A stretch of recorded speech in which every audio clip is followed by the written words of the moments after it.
Assalamualaikum warahmatullahi wabarakatuh.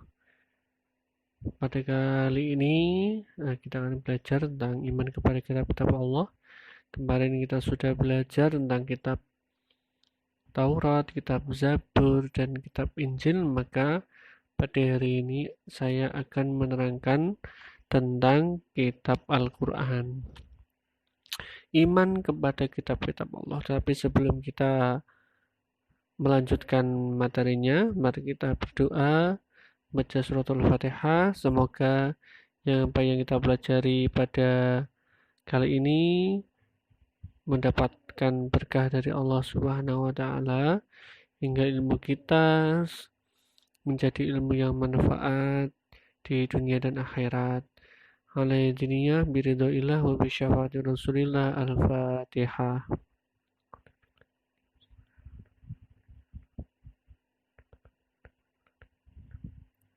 Baik, anak-anakku sekalian, mari kita buka bukunya tentang kitab Al-Quran.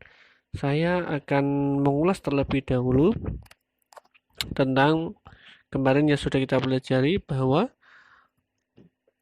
Allah menurunkan kitab-kitabnya, diturunkan kepada umat manusia supaya menjadi pegangan, ya, menjadi pegangan manusia, menjadi tata aturan sehingga manusia menjadi manusia yang mempunyai jalan petunjuk, mempunyai pedoman hidup hingga menjadi manusia yang memang benar-benar diciptakan oleh Allah untuk menyembah Allah.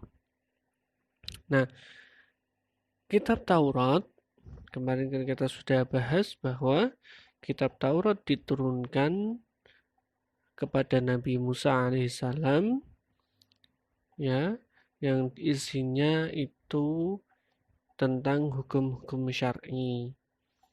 Ya, yang terkenal ada 10. Yang pertama, jangan ada tentang ketuhanan. Yang kedua adalah tentang menyekutukan Allah, tidak boleh menyekutukan Allah. Kemudian tidak boleh membunuh dan sebagainya.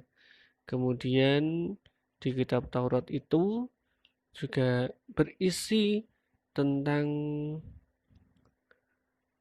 larangan dan perintah. Itu kitab Taurat. Kemudian kitab Zabur.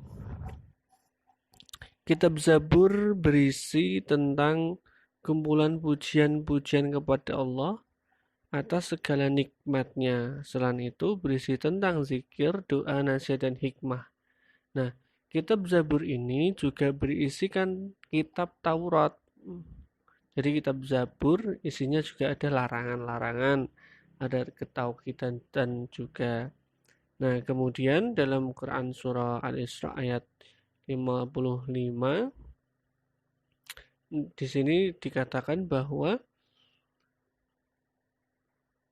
dalam ayatnya yang artinya, dan Tuhanmu lebih mengetahui siapa yang ada di langit dan di bumi, dan sungguh kami telah memberikan kelebihan kepada sebagian nabi-nabi atas sebagian yang lain, dan kami berikan Zabur kepada Daud. Wallahu a'lam bimuradi.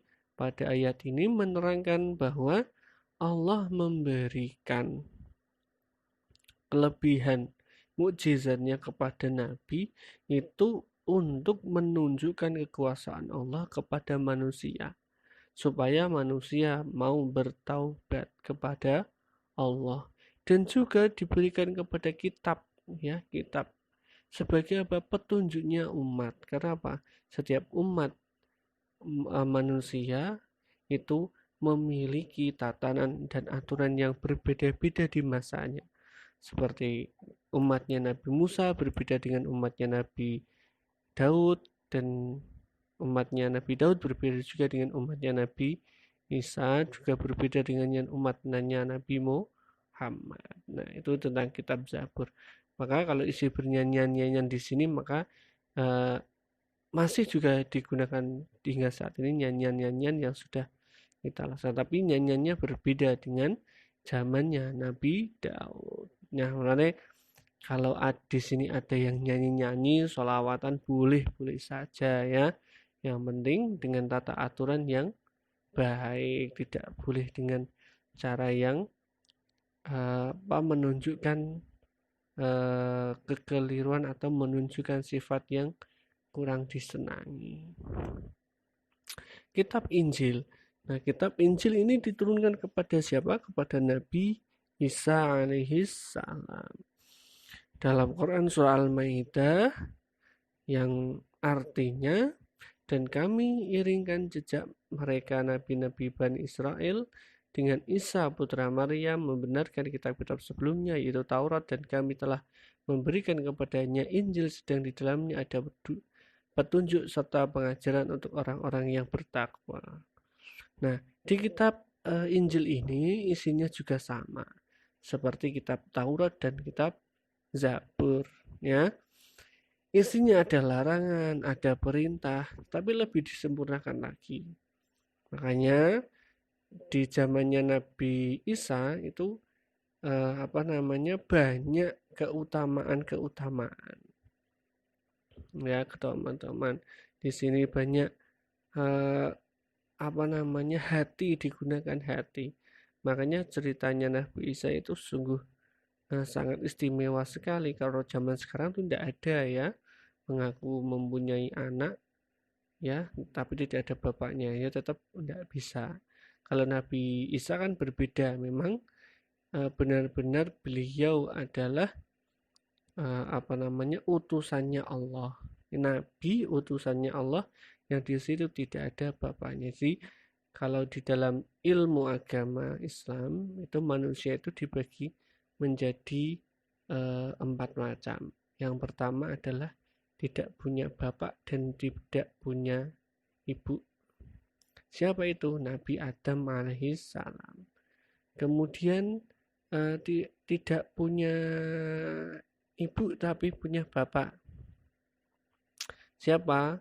Istrinya Nabi Adam alaihissalam. Kemudian punya ibu tidak punya bapak, siapa? Nabi siapa? Nabi tidak punya ibu, tidak punya bapak tapi punya ibu, Nabi Isa alaihissalam. Kemudian punya bapak, punya ibu, ya kita semua ini termasuk Nabi Muhammad. Nah, selanjutnya adalah kitab Al-Quran. Nah, kitab Al-Quran ini diturunkan kepada Nabi Muhammad secara berangsur-angsur. Lewatnya bagaimana? Lewatnya Allah, dari Allah, kemudian turun kepada Nabi, turun kepada malaikat Jibril, kemudian malaikat Jibril disampaikan kepada Nabi Muhammad. Nah, ada yang mengatakan turunnya berangsur-angsur. Misalnya Allah, kemudian kepada malaikat Jibril satu ayat atau satu surah, kemudian diturunkan kepada Nabi Muhammad satu ayat dan satu surah sesuai ayatnya itu tadi. Kemudian ada yang mengatakan secara langsung Allah menurunkan Al-Quran kepada kepada malaikat Jibril, kemudian malaikat Jibril menurunkan kepada Nabi Muhammad secara berangsur-angsur. Dua-duanya betul ya. Nah, Nabi Muhammad tidak bisa membaca itu sebagai mukjizat ya, sebagai kebenaran bahwa Al-Quran itu diturunkan oleh Allah Subhanahu wa Ta'ala sebagai mukjizatnya Nabi Muhammad, petunjuk umat Islam, umat seluruh yang ada di dunia ini, tidak hanya umat Islam, semua umat yang ada di dunia ini. Bagi mereka yang mau bertakwa, mau berpikir, mau berangan-angan, dan juga insya Allah mendapatkan hidayah oleh Allah Subhanahu wa Ta'ala. Makanya Sebab kita sebagai manusia tidak boleh menjas orang yang melakukan kesalahan. Makanya terkadang ada orang yang salah, lalu disalahkan terus tidak. Ya, seburuk-buruknya orang yang jahat pasti ada baiknya. Dan sebaik-baiknya manusia pasti ada jeleknya. Kecuali satu, siapa? Nabi Muhammad. Beliau adalah manusia yang sempurna yang ada di dunia ini. Nah, dalam Quran surah Al-Hijr ayat 9, ayat artinya sungguhnya kami telah menurunkan az-zikr Al-Quran. Az-zikr itu kan dalam bahasa Arab itu artinya sebagai mengingat, pengingat, ya, sebagai pengingat, ngeling-ngeling. Dan sungguhnya kami benar-benar memeliharanya. Makanya Al-Quran sampai sekarang tetap terjaga keasliannya.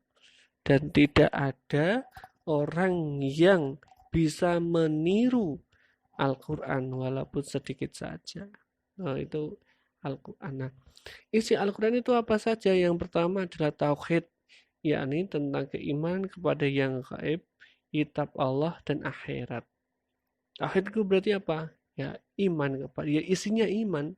Iman itu ada berapa? Iman itu ada 6. Yang pertama iman kepada Allah, iman kepada malaikat, kemudian iman kepada kitab-kitab Allah, iman kepada nabi dan rasul Allah, kemudian iman kepada hari kiamat, kemudian iman kepada qada dan qadar.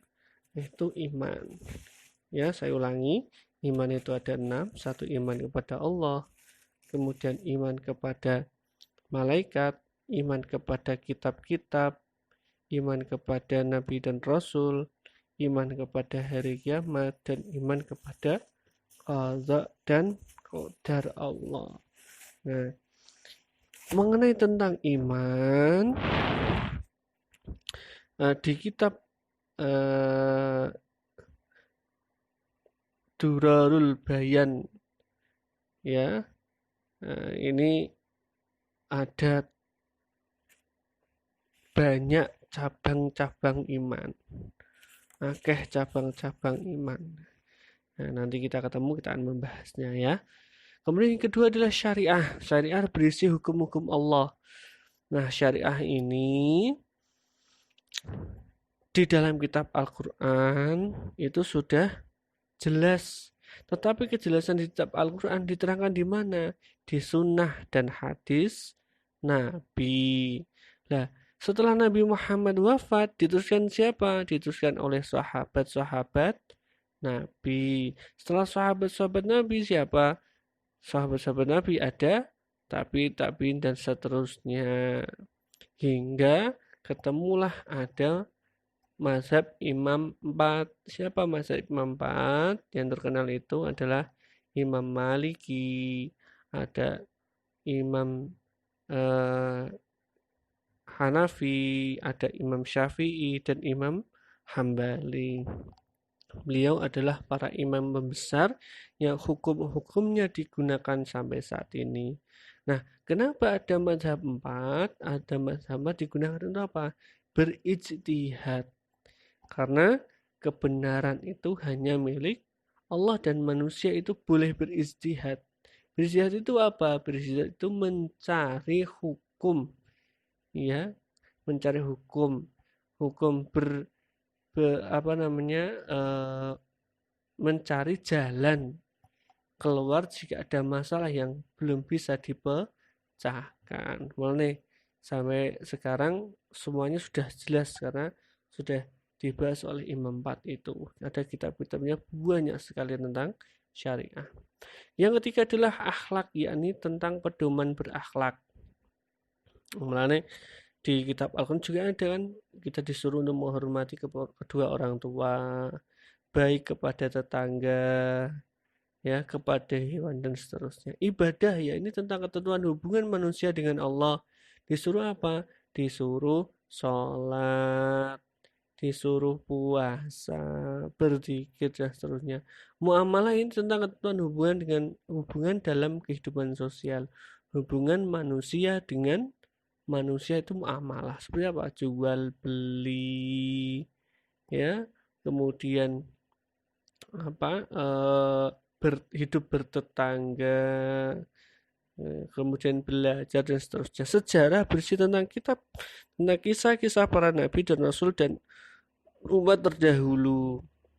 Kemudian yang ketujuh adalah wa'id dan wa'id, artinya janji-janji Allah kepada orang yang beriman dan kepada orang kafir akan adanya balasan di hari kemudian. Nah, wa'id dan wa'id ini adalah isinya adalah apa namanya,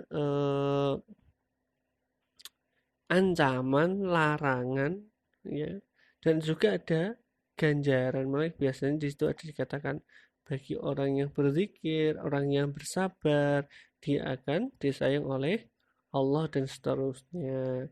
Nah, ini isi kitab Al-Quran. Beberapa cara beriman kepada kitab-kitab Allah meliputi: satu, beriman dan meyakini bahwa kitab-kitab suci tersebut diturunkan dari sisi Allah Subhanahu wa taala. Beriman dan mempercayai nama-nama kitab suci yang kita ketahui, meyakini kebenaran informasi yang terkandung di dalamnya dan mengamalkan kitab yang terakhir dan menghapus kitab-kitab sebelumnya. Tapi dalam kalimat ini, kitab-kitab sebelumnya tetap ada, tapi keasliannya yang masih dipertanyakan, ya. Keasliannya yang masih dipertanyakan. Kita tetap iman kepada kitab-kitab sebelumnya, ada kitab Taurat, kitab Zabur, kitab Injil, tetap iman. Tetapi kita harus mencari keaslian, benarkah yang kitab sekarang itu adalah kitab yang asli. Nah, itu adalah PR-nya umat Islam sebagai kita untuk berhati-hati. Jangan sampai kita menjadi orang yang salah jalan dan terjerumus hingga kemurtatan. Naudzubillah min dzalik. Nah, bagi orang yang beriman kepada kitab Allah akan mempunyai sikap sebagai berikut. Satu, manusia akan mengakui keterbatasannya. Dua, orang mengimani kitab Allah dapat belajar dari orang yang hidup pada masa lampau. Dengan hal tersebut, kita tidak mengulang kesalahan orang terdahulu dan mampu mengikuti kebaikan-kebaikan mereka. Yang ketiga adalah orang-orang yang mengakui isi kitab terlihat dari sikap keseharian, yaitu bersikap jujur, amanah, syukur, bertanggung jawab, disiplin, dan sebagainya, sebagaimana diperintahkan Allah dalam kitab suci Al-Quran, dalam Quran Surah Al-Baqarah ayat 2. Nah, itu anak-anakku sekalian. Selanjutnya silahkan, tugasnya adalah meringkas, kemudian nanti minggu depan dikumpulkan. Jika ada pertanyaan silahkan langsung bertanya di grup WA, nanti akan saya jawab melalui WA. Itu yang dapat saya sampaikan. Terima kasih, tetap semangat. Perlu diingat bahwa di pandemi ini kita harus tetap bersabar, ya, tetap melakukan hal-hal kebaikan, tetap beriman kepada Allah, menjalankan kewajiban kita sebagai umat Islam, menjaga kesehatan sesuai dengan protokol kesehatan yang dianjurkan oleh pemerintah. Itu yang dapat saya sampaikan, kurang lebihnya minta maaf. Assalamualaikum warahmatullahi wabarakatuh.